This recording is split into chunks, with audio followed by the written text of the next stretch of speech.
Radhe Radhe everyone, जय माता दी। आप सभी को देवउठनी एकादशी की और तुलसी विवाह की बहुत बहुत शुभकामनाएं। आज मैं आपके साथ शेयर कर रही हूँ तुलसी विवाह के बाद तुलसी जी की विदाई कैसे की जाती है और कब करनी चाहिए।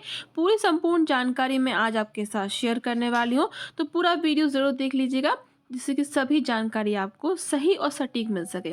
तो देखिए, अभी जस्ट मैंने तुलसी जी की पूजा की है, मतलब तुलसी विवाह कराया है, तो मैंने ये वीडियो आप लोगों के लिए तैयार की है।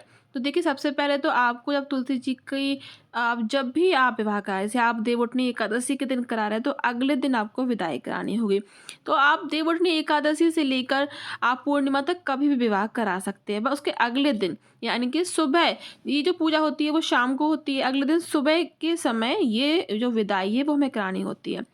तो देखिए, इसके पहले आप ये समझ लीजिए कि विदाई किसको करानी चाहिए।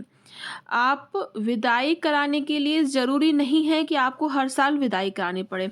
जीवन में एक बार बस आपको ये ध्यान रखना है कि जीवन में एक बार बस विदाई कराना बहुत अति आवश्यक होता है। हर साल विदाई कराने की ज़रूरत नहीं है। तो देखिए, भगवान के लिए हमें दोनों लोगों के लिए, मतलब भगवान विष्णु के लिए और माता तुलसी के लिए आपको यहाँ कपड़े निकालना है। आपको यहाँ साड़ी और आप यहाँ धोती कुर्ता या टॉवेल या कुछ भी विष्णु भगवान के लिए निकाल सकते हैं। अलग से एक प्लेट में आपको यहाँ कुछ अनाज रखना है, तो यहाँ दोनों हाथों से 5 बार हम अनाज उनकी गोदी में डाल रहे हैं। इस तरीके से आपको अनाज भरना है। इसमें एक नारियल का गोला बहुत ज़रूरी है, एक फल बहुत ज़रूरी है, मिठाई और दक्षिणा, ये सब चीज़ें ज़रूरी हैं। आप बताशा भी ज़रूर रख दीजिएगा इसमें। आंवले हों, सिंघाड़े हों तो वो भी आप रख दीजिएगा।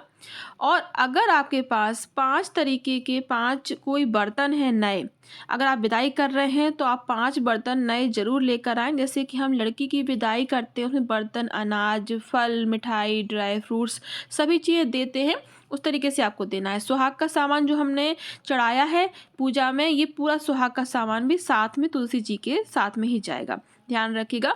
और अगर आपने सालिग्राम भगवान किसी से अभी पूजा के लिए लिए हैं, जैसे पंडित जी से हम ले लेते हैं, मंदिर से हम ले लेते हैं, तो आप वहीं पर दान कर सकते हैं। अगर कोई भी आपको नहीं मिल रहा है तो आप मंदिर में दान कर सकते हैं, या फिर अपने किसी मानदान को भी दान कर सकते हैं। तो जो उनको पायल बिछिया पहनाई है वो भी उन्हीं के साथ जाएगी, या फिर आप अपने मानदान को भी दे सकते हैं।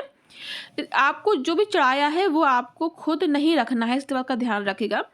और क्योंकि कन्यादान करने के बाद जो कन्यादान करता है वो बेटी का कुछ भी खाता पीता नहीं है, इस तरीके से आपको करना है। जो भी आपने भोग चढ़ाया है या जो आप दान करने वाले हैं वो आपको खुद नहीं खाना है, बस ध्यान रखिएगा। तो यहाँ पर जो दक्षिणा थी हमने जो पूजा में रखी थी, वही दक्षिणा आप इसके साथ में रख दीजिए। 5 तरीके के फल रख लीजिए।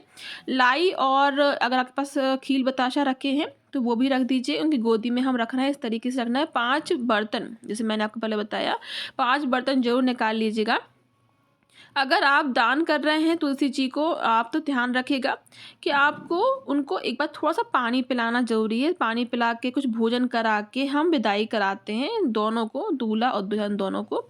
इसके बाद अगर आपको एक बात का ध्यान रखना है, अगर आपके सालिग्राम भगवान जी या विष्णु भगवान आपके घर के ही हैं, तो ज़रूरी नहीं है कि आप विदाई कराएँ। आप जो दक्षिणा का सामान है, जो आपने चढ़ाया है, वो आप दान में दे दें और भगवान को अपने घर में रख सकते हैं। बस एक बार जब हम विदाई कराते हैं जीवन में, वो आप जब कराएँ तो बड़े धूमधाम से करा सकते हैं, पर ज़रूरी नहीं है कि हर साल कराएँ।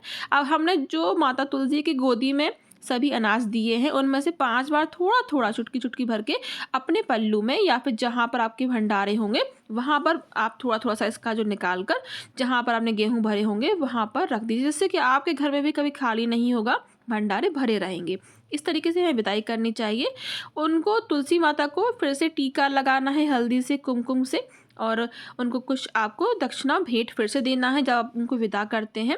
और विष्णु भगवान जी को कुछ मिठाई और खिलाकर, पानी पिलाकर फिर आपको विदा करना है। एक बार तुलसी जी से गले ज़रूर मिल लीजिएगा।